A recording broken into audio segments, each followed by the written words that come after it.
You're listening to Compliance Conversations, your inside scoop on all things healthcare compliance, auditing, and coding. Now, let's get on with the show. Welcome, everybody, to another episode of Compliance Conversations. I am CJ Wolf with Healthicity, and today we're going to be talking about security and how to prevent what a lot of us fear in compliance, right? Making sure that our protected health information is secure. And our guest is Rui Ribeiro from JScrambler. Welcome, Rui. Thank you. It's a pleasure to be here. We're glad that you're willing to take some time and share a little bit about this important topic. But before we get into our topic, we'd love to hear about you. Tell us a little bit about yourself and what you're currently doing and the work that you're involved in. So my name is Rui. You already mentioned it. I founded a company called JScrambler with my co-founder Pedro Fortuna with a mission to secure the client side of web applications. When we start doing these missions of founding a company, bringing people together, down the road, we understand that problems that we are facing are much larger than what we initially were looking for. So down the road, we understood that we were focused on data privacy, that we were focused on making sure that when the user was engaging on a website, which can be an hospital in this case, or an healthcare provider, they are sharing a lot of data with them, and that data is vulnerable. It's mainly vulnerable to third party access, be it conscious or unconscious, be it an attack, a misconfiguration, or different problems that arise from all of these technologies working together, and these have brought JScrambler up to this point. We have been mainly focused over the past couple of years in terms of data, on payment data, but we have also expanded into the healthcare because, of course, payment data is very relevant, but sure, protected health information is, I would say, even more relevant for the users. Yeah, absolutely. And as compliance officers, of course, we're concerned with protected health information, or PHI, but all data, like you're talking about, payment data is also, and security strategy and vision really is, we're not saying let's just protect our PHI, let's protect all sensitive data, right? And so I appreciate you having experience in that area as well, because I think probably the principles, the concepts, and the strategies are probably pretty similar, is what I would think. So let's jump into our topic a little bit. And, a lot of us in compliance are looking at the proposed rulemaking to amend the HIPAA security rule that HHS came out with in January. And I'm curious, that you were telling me before that there's one big area that the rule does not include, and that's kind of what you focus on, which is the client-side protection a little bit. Tell us a little bit about that, the client-side protection. What do you mean by client-side protection? I'm assuming you mean, the hospital or the provider. And why is that so vital, to the mission that we want to reduce risks in healthcare organizations? And I forgot to mention that we are a very technical company, and we focus too much on the technicalities. So when we're talking about the client side, we're mainly talking about the end user. So when you are engaging with a browser, and this brings us to when you're talking about they forgot to address this problem, is from a technical aspect, they focus too much on cybersecurity aspects, cybersecurity attacks, and not so much on naming where you should be addressing data privacy concerns. If you look at it today, there's data at rest on the servers, and there is data that you are either inputting or outputting out of your systems, which is normally through a browser or a mobile app. In the case of healthcare, mostly through browsers. And that's the client side. That is the moment where the end user is interacting with that data. And it is the moment where, if you basically look at it, you're either capturing this private information, or Right. you are displaying it through the results that you have provided through diagnostics and all of I see. those processes. I see. So that's kind of where, let's say if I'm a patient and I enter my, there's a portal of medical Yeah, records, right? exactly. So I've received services at a hospital or a doctor's office, and now I want to go in and access the note or my latest lab results. So you're talking about that moment in time, right? That moment in time, and that moment is more critical than most people think about it, because first, it's an interaction. Second, it's dependent on the user. And third, like, we have evolved server-side security a lot, but client-side security, so at that exact moment, is not so sophisticated. And Ah, most situations, you have about 60 different vendors coming into play to ensure that whole interaction. For example, imagine that you had to see a video, and an healthcare provider is not going to develop a video player. They're going to bring in a video player from a third party, or yes. they are going to use data analytics from another third party, like Google or someone else. Like, all of these things come together to make that interaction. The question is there a security model in place so that a video player is not able to access your private information? Aha. And that's where we come in. So looking from the compliance side perspective, when you're dealing with compliance, you have to work with marketing, you have to work with security, or you have to work with the Correct. web development team, you have to work with so many people and understand their language, which is incredibly complicated, and mostly with technical people like sometimes we are. Right. And so we try to break those barriers. So we come in, we provide the solutions that someone from compliance is able to understand, like, what type of data do you not want to share with third parties? What type of Yes. data is allowed? Would this third party, like a video player, should ever have access to X, Y, and Z? And we are not only able to monitor it, but also enforce those behaviors, which is a technology that is missing from the browsers and from all of those other parts of the tech stack. I see. We have been doing it for a long time in payments, but when we designed the technology, to be honest, like, payments was at the bottom of our priorities. It was mostly other types of private information that we were more focused on.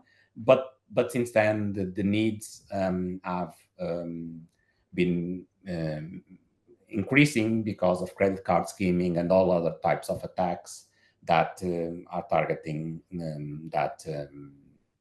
the payment industry. And if you look at it, that affect all of the industries in different forms. So what are some of the solutions that that exist to kind of help mitigate that risk? Do you have any examples?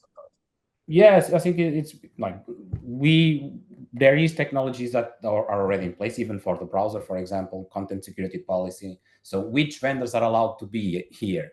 But most of the time when you go to an organization, they don't know how many vendors are there. Where are they coming from? Because it's different departments adding to the stack different elements. Like I was saying, like a video player, would the person from the compliance team know about a third party that's being used to play a video on that page? Most likely Right. not. That's right. But that video player has the potential to access all of the login data of your users. Why? Because most likely, for example, it was designed for a company such as a Netflix, where all the content is behind the paywall. Yes. So it has a lot of capabilities. If it's wrong, if it's properly configured, it will only play a video, but it has the capacity to access login information, or it could only play content if it goes through a login process. So if you look at it, there is a lot of things that can go wrong, and not all of them are attacks. So Okay. first, what we have to make sure is we have to inventory all of those third parties. You can do it manually. We can try to use technologies that is very tough to manage, or you can use a solution such as JScrambler that really maps those third parties from all the interactions in real time and through all the year. Because what happens today on a vendor doesn't mean anything a few weeks after, because they can change their scripts, they can change their strategies. And I do think that I was listening to another session that you recorded, which was with Aaron Burnett, and he was saying, like, when you look at the pixel from a third party, you try to understand what data they are collecting today. And he said, but you cannot control what they will collect in the future. And that was a topic that he was saying, like, you cannot control what they will collect in the future. Our objective is, yes, you can. If you use solutions such as JScrambler, you can define clearly what type of data they can access and what type of data they cannot access at all. And this plays very well into of course, the HIPAA and also Right. all the organizations that are focused on the privacy, which is, if you don't have controls and if you don't monitor, how can you prove that you are, as an organization, how can you prove that you are having an active role at making sure that your patient data is secure? Yes. So it starts really, it's like a chicken and the egg problem. Like, it's Right. not when you find problems that you need to react. It's like, how do you make sure that you have the systems in place to control and avoid those problems altogether? Absolutely. Well, this has been great so far. We're going to take a quick break, and then we're going to come back and let's talk about that a little bit more. Compliance is complex, which is why you should visit Healthicity's Resource Center. It features updates on the OIG's new General Compliance Program Guidance, CEU webinars, and more. Visit healthicity.com/resources today. Welcome back from the break, everybody. We're talking about prevention. And I think what you just said before the break is spot on. A lot of our compliance officers work with security officers. So chief information security officers or CISOs, and they look at the security rule. And what you said is absolutely right. You can identify a risk, but now the question is, what did you do about it? And I love that idea of having something to say, well, we identified this, and this is what we did to try to mitigate that risk. That's really what you're saying, right? Yes, I am. And I would say, like, our objective as a company is in the long term is, I will go to a security officer or to a compliance officer and say, you have your social security number, you have your this, and that. Who should access it and when? And then make sure that we set up all the systems so that no one else can access that private information. Because we need to start talking not about encryption and whatever and very technical topics, and talk about the customer and the data. If we started the discussion by that point, in our case, for example, when we were talking about payments, right, it was pretty clear. We just want X, Y, and Z to be able to access payment data, no one else. While when you are in a payment page for PCI compliance, that's why the reason why we are pushing this type of technology. But when you're interacting with a payment page, you have a lot of third parties there. Now you even have like AI, whatever, to help you in that process. Like, who is to say that AI chatbot is not overstepping in accessing data, not in a purpose for an attack, but in the purpose of it was not properly configured. To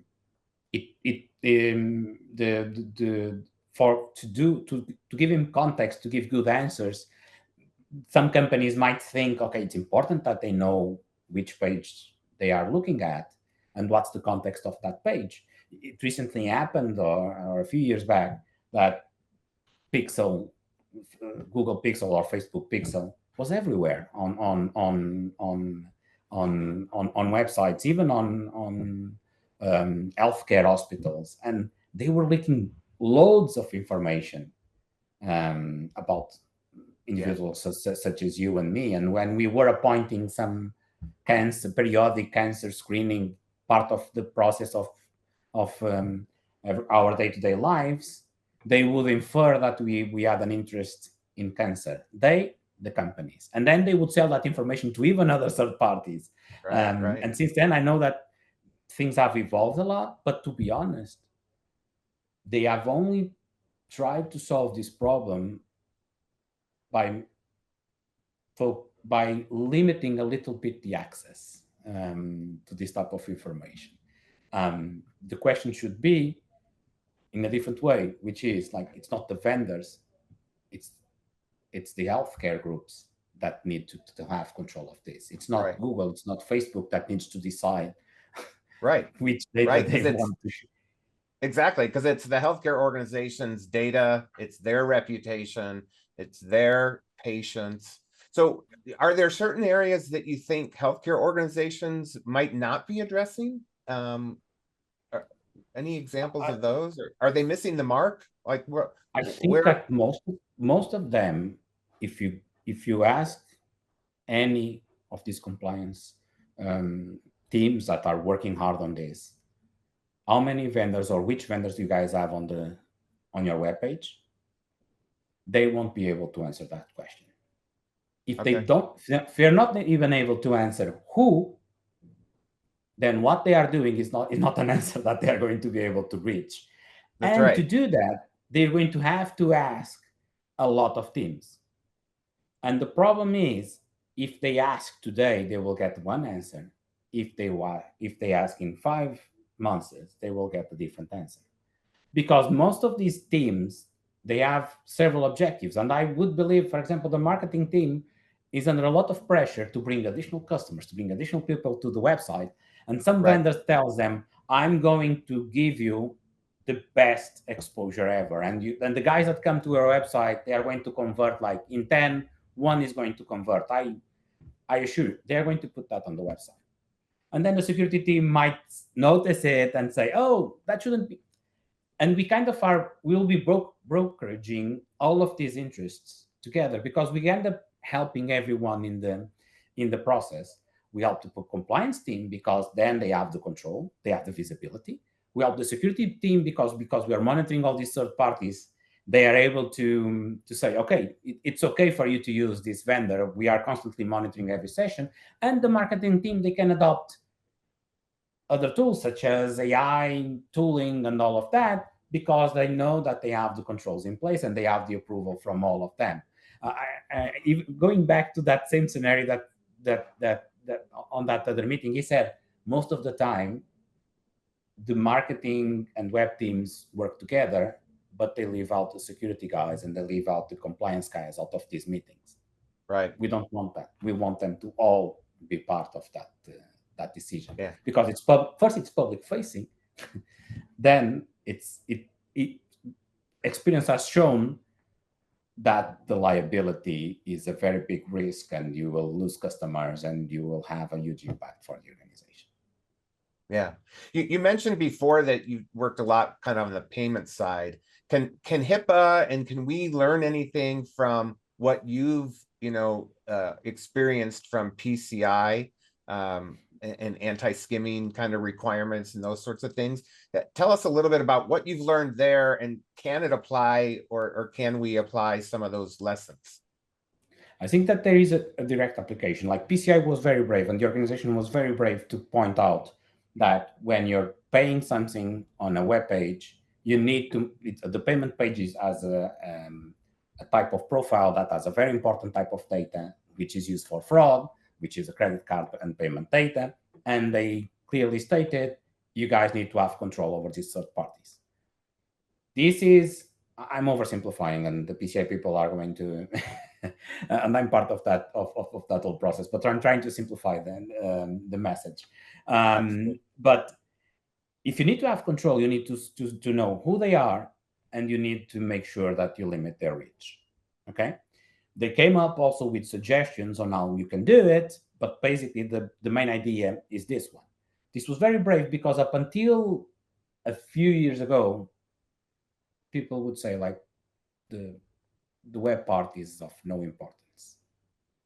There's no data there, which is stupid, because if you look at it, like there is data there because I just typed it in, and there is data there because I just looked at it.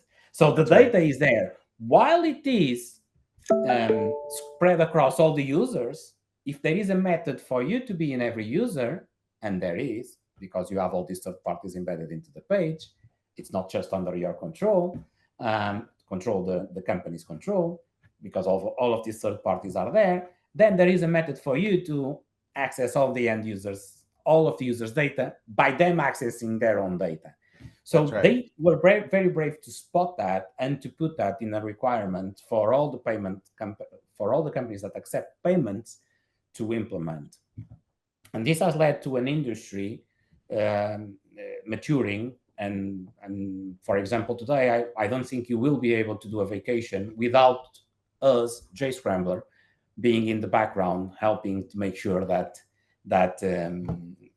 no one is stealing your credit card. We have customers like our airlines, media streaming companies, hospitals, mostly on the payments, but also because there are some very sophisticated companies out there, also in the healthcare space, also in the broader privacy aspect of the organization. And it's incredible how volatile this is, because you have different rules, like you booking an appointment or accessing your patient data from one region in the US, you are going to load a different set of vendors than you are on another region on the US, or if you are abroad accessing your data, because the privacy laws are very complex, and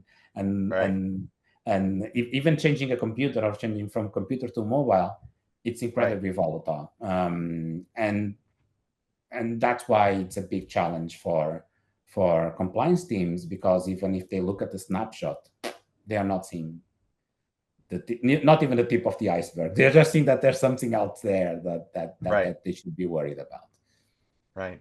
Well, Rui, this has been fascinating. We're getting close to the end of our time, but I'd like to, if you have any last minute thoughts or recommendations, where would you recommend that compliance teams start when they start to think about some of the risks that you shared today? So there's no point in raising a risk if you have no way to solve it. Gladly, the risks that we are pointing at, we have a way to solve them. I would say, ask your teams which third-party vendors are there, okay? If they want, they can cross-check with us, because we have free reports and our team can help them see if what they got back is the truth, or it is something that they believe to be true, which most of the time there is no ill intention. There is no It's just like, it's so volatile that they sometimes they really don't know that they brought in vendor X, vendor Y, and vendor Z to the picture, and that some of them could be a big risk for the company. Again, there's no point in raising problems if there were no solutions, but there are solutions out there and they can implement them rapidly. Well, excellent advice. And Rui, thank you for taking the time to sit with us and to share some of your experience. We really appreciate it. Okay, thank you very much.